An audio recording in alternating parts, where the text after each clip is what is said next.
Площадка начала оживать задолго до начала программы. Поток людей выстраивался в длинную вереницу у входа, и ровно в 7 вечера зрители запустили на территорию. С одной стороны от гостей завораживающие горные пейзажи, с другой – древние архитектурные своды. Музыкальный фестиваль Хибла Гирзмава продолжается, и уже второй концерт проходит именно в этом сакральном месте. Выйдя на сцену, певица искренне поблагодарила всех своих верных зрителей и друзей за многолетнюю поддержку.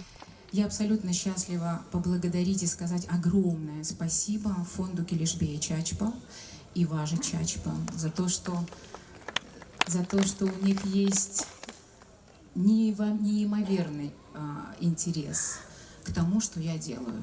Они всегда рядом, и мне очень приятно за этим наблюдать. Спасибо большое.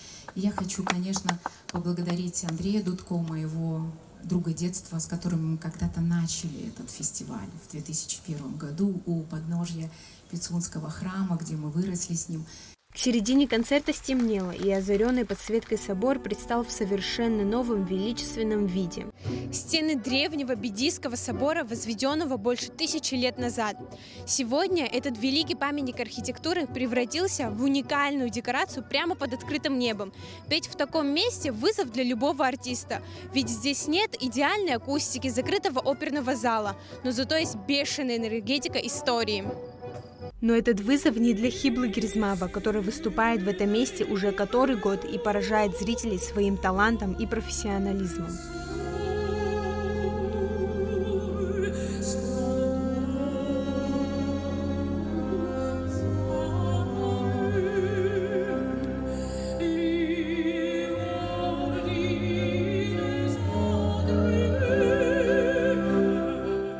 Сотни зрителей преодолели нелегкий путь к Бедийскому собору, чтобы насладиться уникальным голосом народной артистки Абхазии и России. Среди гостей были как местные жители, так и туристы из самых разных уголков мира. Некоторые приехали сюда даже из Сибири. Потрясающий вечер, погружение, место благословенное. И Абхазия просто дарит нам невероятный подарок. Вот сегодня в этот вечер мы приехали с Ямала, из России, это Сибирь, город Салехард, единственный в мире город на полярном круге. Мне нравится Хибла, я обожаю просто ее и как она умеет собирать музыкантов. А сегодня еще такой просто сюрприз, я бы сказала, танго. И в таком месте, просто невероятно. Я думаю, аплодисменты об этом говорят. На музыкальный вечер приехали целыми семьями, и взрослые, и совсем юные ценители искусства. Тут много слов говорить не нужно о том, насколько великолепна Хибла и насколько она умеет себя преподносить и завораживать публику. О работе оркестра вообще отдельная тема.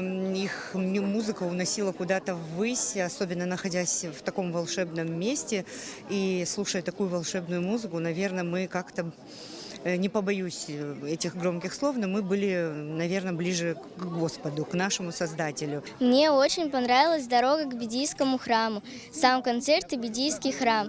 Тут очень красивые места.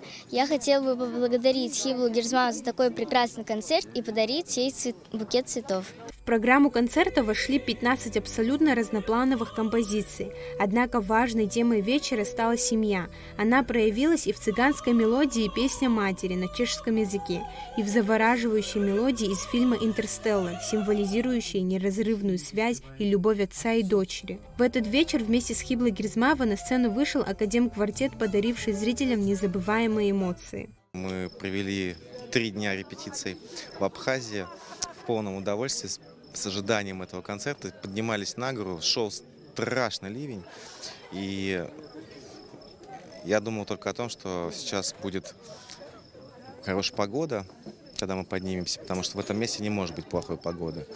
Все зрители, которые приходят на Хиблу Гирзмава, они все приходят и знают куда. Поэтому это воспитанная публика очень высокого класса и уровня.